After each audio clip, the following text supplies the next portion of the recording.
इंकलाब इंकलाब इंकलाब। प्यारे दोस्तों नमस्कार। देखो भाई, जब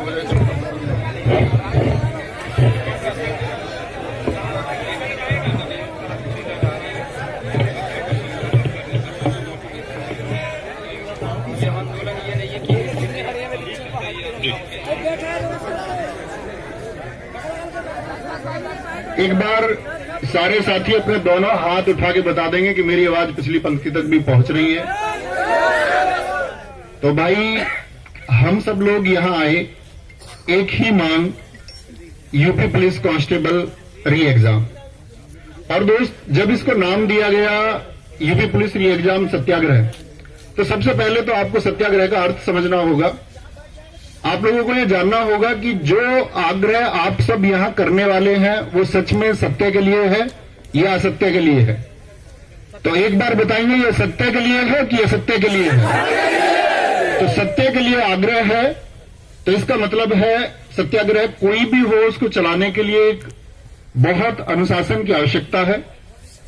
कल भी मैंने लिखा कि किसी ने कहा क्या हजारों के लोग या हजारों की भीड़ भी पंक्तिबद्ध हो सकती है? तो हमने कहा हां, हो सकती है। तो सबसे पहले तो इसका एक सर्वश्रेष्ठ नमूना हम यही दिखाएंगे कि अभी आपके सामने जो पहला छात्र बैठा हुआ है उसके पीछे सब पंक्तिबद्ध हो जाएंगे, पहले छात्र के पीछे, ताकि बीच में एक पंक्ति रहे कि आपको किसी को पीछे से निकल के आगे आना है तो वो आगे आ पाए, और आगे से निकल के किसी को पीछे जाना है तो वो जा पाए।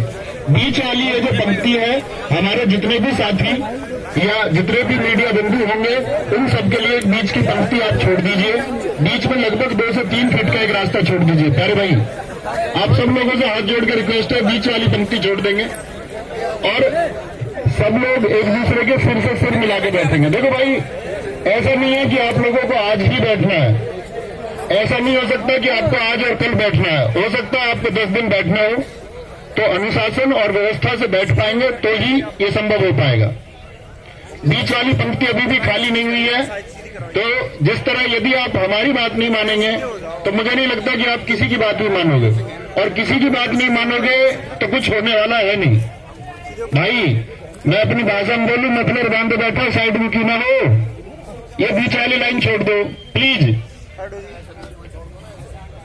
ऐसा कुछ नहीं है भाई, आप आगे बैठेंगे तो आपकी कोई प्रेजेंस जाएगी, उसका कोई अर्थ नहीं है, क्योंकि सब लोगों की एक ही डिमांड है कि परीक्षा फिर से होनी चाहिए। और परीक्षा फिर से क्यों होनी चाहिए?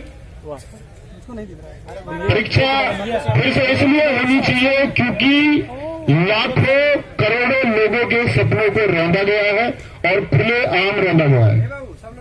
घंटे पहले परीक्षा देके, घंटे पहले प्रश्न पत्र देके उन सारे छात्रों को जिन्होंने 4 वर्षों तक निरंतर मेहनत की, ऐसे बहुत सारे छात्र उस रेस में उनसे आगे निकल गए जिनको 4 घंटे पहले पेपर मिल गया। और पेपर मिलने के साक्ष्य विवेक सर ने मिलिंदपुर बीजेपी, जो सबसे पहले वहां पर आपका ट्विटर पर उन्होंने शेयर किया, विवेक सर ने सबसे पहले आप लोगों को इसके बारे में अपडेट किया। अरुण सर्वजनिक उन्होंने अपने टेलीग्राम पर अपडेट किया। तो ये सब साक्ष्य हैं और ये बात आप सब लोग जानते होंगे, और गवर्नमेंट को, मीडिया को भी जानने का प्रयास करना चाहिए कि यूपी कांस्टेबल के अभ्यर्थी तो छोड़िए, ये पेपर मिठाई की तरह उन सबके पास भी पहुंचा है जिन्होंने यूपी पुलिस के लिए अप्लाई तक नहीं किया। मानते हो इस बात को? ये पेपर हम पढ़ाने वाले अध्यापकों तक भी पहुंचा है और गांव देहात के एक अनपढ़ व्यक्ति तक भी ये पेपर पहुंचा है जिसका पेपर से कोई वास्ता नहीं है। तो ये मांग साथी या किसी भी प्रकार का लॉलीपॉप या किसी भी प्रकार का बहाना मेरे द्वारा, अन्य किसी के द्वारा, या कोई एक झूठा आश्वासन आपको बीच में, आपके इस संघर्ष के रास्ते के बीच में यदि दिया जाता है तो आप क्या उस लॉलीपॉप को स्वीकार करेंगे? हमको इसके लिए मांग तब तक बरकरार रखनी है जब तक एक ऑफिशियल स्टेटमेंट आपका भर्ती बोर्ड की साइट पर या गवर्नमेंट के द्वारा या किसी जो पीठासीन व्यक्ति है उनके द्वारा कोई स्टेटमेंट आए और एक आश्वासन दिया जाए कि हां, ये मानना पड़ेगा कि भर्ती में धांधली हुई है, और धांधली नहीं, ये अत्याचार हुआ है। एक छात्र जिसके सपने हैं